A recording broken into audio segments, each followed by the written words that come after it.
l'AFC par M23 a-t-il reculé ou bien il a observé les accords de Washington, plutôt les accords de Doha? Qu'est-ce qui se passe sur la ligne de front de l'axe sud-est, c'est-à-dire celui qui va vers Uvira? Il a été observé un mouvement de troupes depuis Sangé jusque vers Ruvungi. Certaines personnes parlent de Kamanyola, mais ce n'est pas vérifié. Ce qui est vérifié, c'est cela que je viens de vous dire. Qu'est-ce qui se passe? L'AFC accuse les USA de son double standard par rapport à cette question de la guerre et à la praticabilité des accords. Bonjour, bonsoir. Nous vous saluons de partout où vous êtes en train de nous suivre. Nous, c'est Analysons Congo. Nous venons ce matin, ce soir, cela dépend de l'heure, cela dépend du moment où vous nous recevez et vous nous donnez le temps d'être chez vous. Nous vous demandons de liker, de partager. Surtout, restez connectés avec nous. Ne manquez pas de nous suivre un peu partout.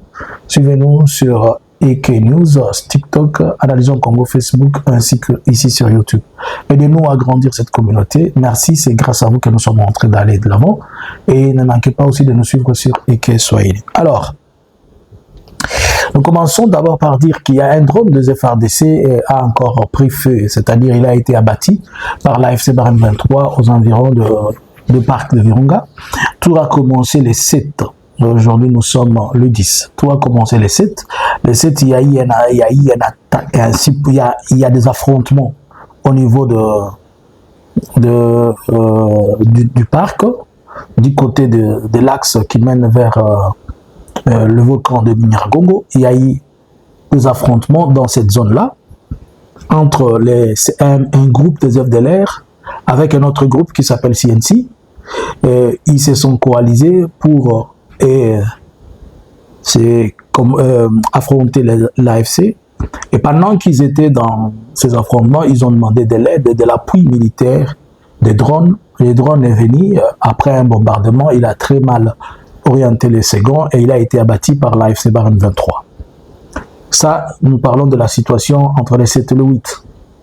Mais hier, le 9, un drone FARDC a bombardé Mouchaké. Mouchaké, nous sommes à au moins 30 km à l'est, dans la direction est de Goma. Un drone a bombardé des cibles civiles. Si vous lisez les communiqués, l'esprit du communiqué et les tweets du coordonnateur de l'AFC Barème 23, il se plaint du fait qu'il y a eu beaucoup de gens et des civils, des innocents qui sont décédés, qui ont perdu la vie. Par ailleurs, les USA ont aussi produit un communiqué, mais le communiqué des USA par rapport à cette question, il est fou. Les États-Unis condamnent le frappe des drones et les États-Unis demandent à ce que ça soit arrêté, sans pour autant citer les responsables de ces drones CHK. Ce n'est pas quand même un drone AFC Barème 23 qui se tient debout pour bombarder les zones AFC Barème 23. C'est de la même manière que lors des condamnations des drones qui avaient tué la fonctionnaire au niveau de Goma, on n'a toujours pas pointé du doigt la FARDC qui est responsable de ça. On parle de bombardement des drones, mais qui ont bombardé, qui ont utilisé ces drones-là? Lorsqu'il s'agit de l'AFC, on dit l'AFC a fait quelque chose. Mais quand il s'agit du gouvernement, on cache toujours. Qu'est-ce qui se passe? Alors,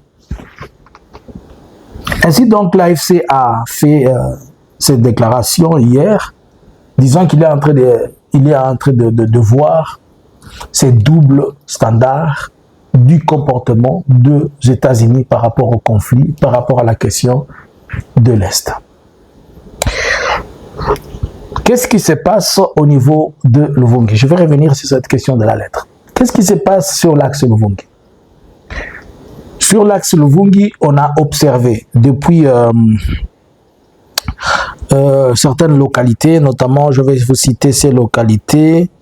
Il s'agit de Sangé, Mutarula, Rubirizi, jusqu'à Ruvungi. Ces localités ont été des localités qui étaient occupées par l'AFC Barème 23 depuis tout ce temps, mais comme l'AFC Barème 23 devait être obligé dans les accords de respecter ce qui s'était convenu entre le premier à la date où ils avaient libéré Uvira, on les a demandé de respecter l'endroit et le lieu où ils s'étaient convenus. Mais aussi, les États-Unis demandent et exigent qu'ils respectent ce qu'ils se sont dit, c'est-à-dire qu'ils doivent bouger. Et il y a des gens qui sont en train de dire qu'ils ont bougé jusqu'à Rumangabo. Non. L'AFC n'a pas bougé jusqu'à Rumangabo. Et d'ailleurs, pour que vous puissiez un peu comprendre, de Runingu à Rumangabo, c'est presque 50 km. De Rumangabo à Bukavu, nous sommes plutôt Kamanyola. Excusez-moi, c'est pas Rumangabo. Rumangabo, c'est dans le Nord Kivu. Excusez-moi, je suis en train de parler de l'axe Uvira. C'est-à-dire, ils se sont retirés. Je reprends. Sange, Mutarula, Rubirizi, jusqu'à Ruvunge, ainsi que Ruvunge. C'est ce que je suis en train de dire. De cet axe de Ruvunge jusqu'à arriver à Kamanyola. Toute cette axe-là, elle est contrôlée par l'AFC Barème 23. Ils ont juste bougé d'une dizaine de kilomètres de là où ils étaient au niveau de Sang. Aujourd'hui, nous pouvons le situer à Ruvungi. Et de là, à Ruvungi, jusqu'à arriver à Luberizi, plutôt à Luberizi, nous sommes en train de parler à Kamanyola, nous sommes entre 40 km. Kamanyola et Bukavu, c'est presque 90 km. Donc, il faut pas qu'on vienne encore vous mentir, vous dites non, ils sont arrivés jusqu'à Bukavu, c'est faux. Oh, Bukavu et consort, c'est faux. Alors, qu'est-ce qui se passe? Le Burundi se plaint de la présence de l'AFC Barème 23 au niveau de toutes ces parties-là jusqu'à Sangé. Le Burundi s'est dit ne pas être calme, ne pas stable du fait que l'AFC Barème 23 est là. Pour le Burundi, ça déclare une menace. Pour eux, ils disent qu'à tout moment, ils se sentent menacés et que l'AFC Barème 23 peut devenir un enjeu de danger pour eux. Pour quelle raison? Puisque le Burundi est dans ces manœuvres-là avec la Belgique de pouvoir chercher à affronter le Rwanda. Par ailleurs, dans le haut plateau, l'AFC Barème 23 garde ses positions jusqu'au niveau de l'Emera. On l'a vu, ses troupes sont encore dans le haut plateau. Certaines autres sources parlent de la demande américaine par rapport au respect de ce qui s'était convenu. Bon, maintenant, nous parlons du double standard du comportement américain. À montrer, ils ont parlé, et les États-Unis étaient là, ils se sont convenus que Félix devait libérer le prisonnier. À montrer, on a demandé à ce que c'est en Suisse, que chacun respecte les cessez-le-feu. À montrer, on a demandé à ce qu'on facilite l'aide humanitaire. Vous avez vu du côté de l'AFC Barème 23, il a facilité l'aide humanitaire, vous l'avez même vu. Certaines zones ont commencé à recevoir des humanitaires. Du côté de Kinshasa, il n'a toujours pas autorisé ce qui est demandé. La libération des prisonniers jusqu'à aujourd'hui, silence radio. Et d'ailleurs, ils sont en train de condamner les autres innocemment, comme le général Yav qui a été condamné, juste puisqu'on le reproche d'être proche de Kabila. Excusez-moi la tautologie. Bon, regardez maintenant aujourd'hui, l'AFC s'adresse au ministre des Affaires étrangères des États-Unis, lui disant qu'il est en train de jouer à un jeu où il favorise Kinshasa au détriment de l'engagement dans lequel ils se sont convenus. Si les États-Unis ont accepté de pouvoir être médiateurs dans ce conflit, c'est puisqu'ils devaient être neutres, mais il ne l'est pas aujourd'hui. Tout porte à croire et tout est libre, tout est vivement vu par n'importe qui, que les États-Unis ont pris les côtés et ils ont pris le côté d'appuyer le gouvernement dans ce qu'il est en train de faire. Félix bombarde, il n'y a pas de communiqué.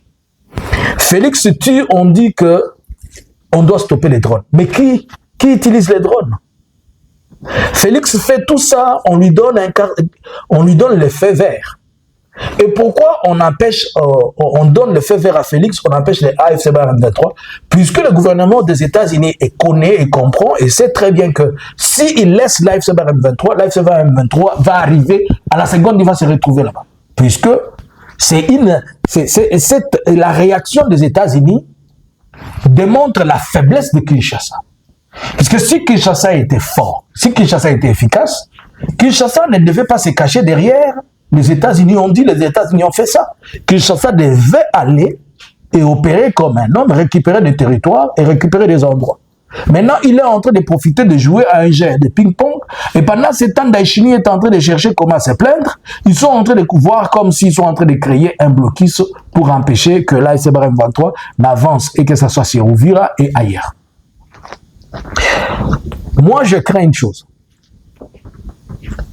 Vu la lettre que le coordonnateur de l'AFC Barème 23 a écrite aux USA, je crains que l'AFC boycotte les négociations prochainement. Je crains ça. C'est une éventualité. Puisque aussi, j'ai lu plusieurs communiqués de l'AFC Barème 23. Le porte-parole de l'AFC Barème 23, Laurence Kanyuka, chaque jour, il fait une mise à jour et il nous dit les choses qui sont en train de se passer sur les lignes de front. Dis-moi, ces 30 personnes qui ont été tuées à Mouchaki, des civils qui sont morts à Mouchaki, sont-ils des militaires? Mouchaki n'est pas une zone de combat. Mouchaki, c'est trop loin de front.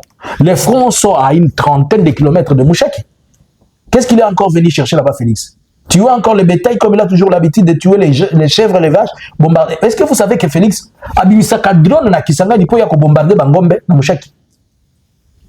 Poya ko bombarder Bangombe na ba fromagerie et sika basala ka fromage Félix a bimisaka drone et ya ko bombarder et sika bazo sala ba congolais basana musala bazo sala bazo bongisa bazo sala fromage pour kotekela ba congolais bususu.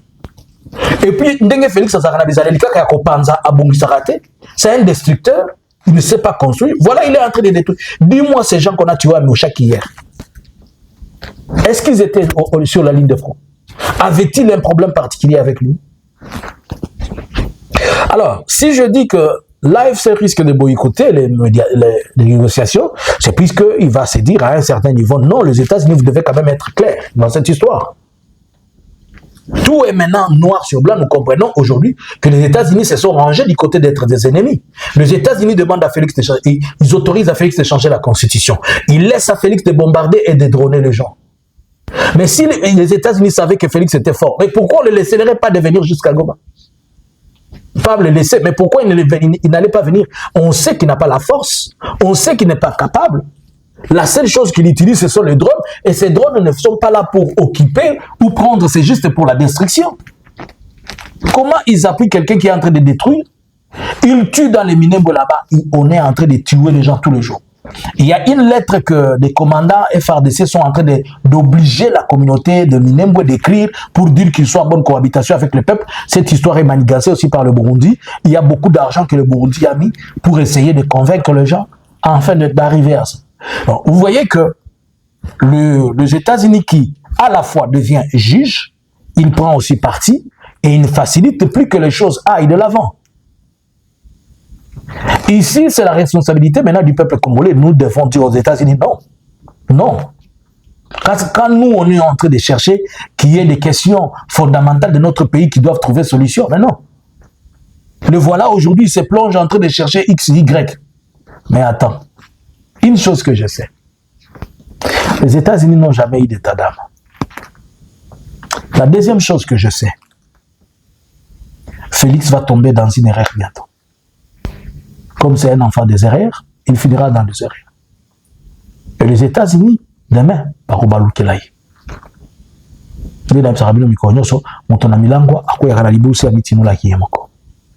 Alors, est-ce que l'AFC Barème 23, c'est-à-dire qu'il ne fait plus il ne se bat plus? Non, oh, non, on est en train de respecter, mais l'AFC se dit, mais pourquoi c'est seulement moi qui dois respecter, l'autre ne respecte pas? C'est ça l'esprit de la lettre que Nanga est en train de faire. Puisqu'ils ont commencé et ils ont toutes les preuves. Demain, s'ils attaquaient, et les Nations Unies et tout le monde. Mais moi, je pense aussi, bon, bien que ce n'est pas un État, et les Nations Unies collaborent avec les États, mais au moins le secrétaire général des Nations Unies était venu là-bas le voir. Il faudrait quand même qu'on le copie aussi, on le met sous copie, qu'ils comprennent que quand demain l'AFC va avancer, que personne ne vienne crier sur lui. Puisque ils n'écrivent que sur l'AFC lorsque l'AFC avance, car ils savent que l'autre n'a pas de force. À ce point-ci, moi, ma crainte, c'est de voir que l'AFC boycotte les négociations. Et si l'AFC boycotte les négociations, on va favoriser la guerre. Et Félix, tout ce qu'il sait, c'est crier, c'est pleurer. Le voilà encore, ils avancent, le voilà encore. Oh là là là là là. Il va faire 5 heures du temps au téléphone en train de sonner, tout le monde, même quand les gens dorment, ils sont en train de prendre leur petit déjeuner, se déranger seulement. C'est ce qu'il fait quand ces choses arrivent comme ça. Alors, dans le Kassika, il est aussi observé des affrontements qui se font. Jusque-là, il y a plusieurs blessés, mais nous allons revenir vers vous avec d'autres détails. La chose que moi je tire de ce que l'AFC alerte, c'est que l'AFC ne fait pas seulement une alerte. Je crois, je pense que l'AFC va faire quelque chose qui va surprendre les gens. Alors, que pensez-vous de Ziesa? Il a déjà été acheté et il a démontré sa face. À vous les claviers. Bonjour, bonsoir. Analysins Congo subscribers.